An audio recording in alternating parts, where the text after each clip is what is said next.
هلا، السلام عليكم. شلونكم؟ أنا اليوم عندي مقادير عجينة البيتزا.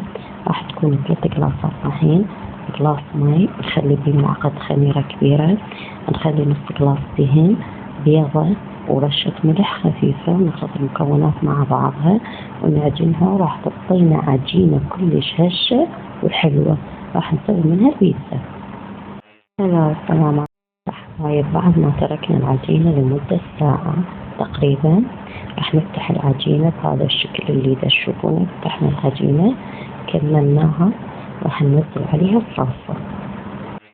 حبايب، مثل ما تشوفون بنخلي الصلصة عليها، غطيناها بالكامل بالصلصة مالتها. حبايب، مثل ما تشوفون بنخلي الصلصة عليها، غطيناها.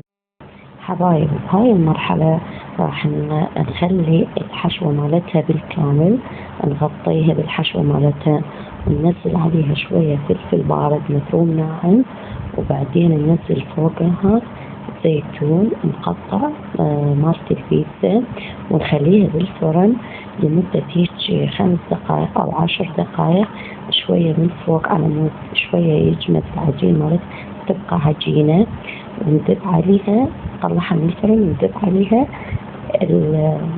الجبنة مالتها، وبعدين نرجعها بالفرن لحد ما تستوي زين، تستوي الجبنة مالتها ونطلعها.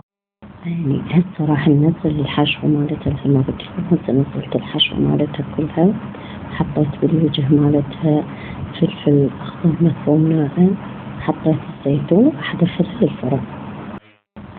حبايب، وهذا الشكل النهائي للبيتزا، وعليكم بألف عافية. جربوها بنات وشوفوها كلش طيب.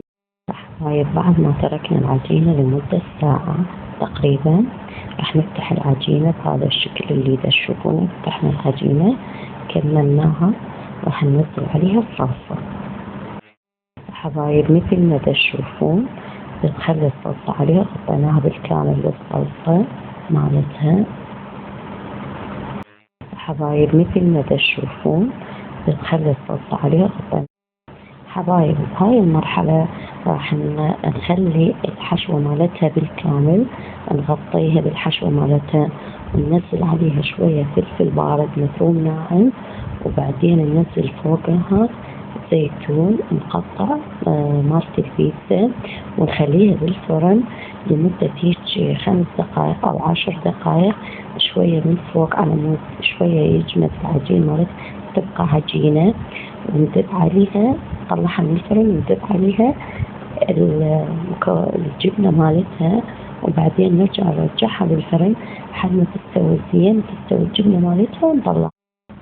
هسه راح ننزل الحشوة مالتها مثل ما قلت لكم. هسه نزلت الحشوة مالتها كلها، حطيت بالوجه مالتها فلفل أخضر مفروم ناعم، حطيت الزيتون، راح أدخلها للفرن. حبايب، وهذا الشكل النهائي للبيتزا، وعليكم بألف عافية. جربوها بنات وشوفوها كلش طيب.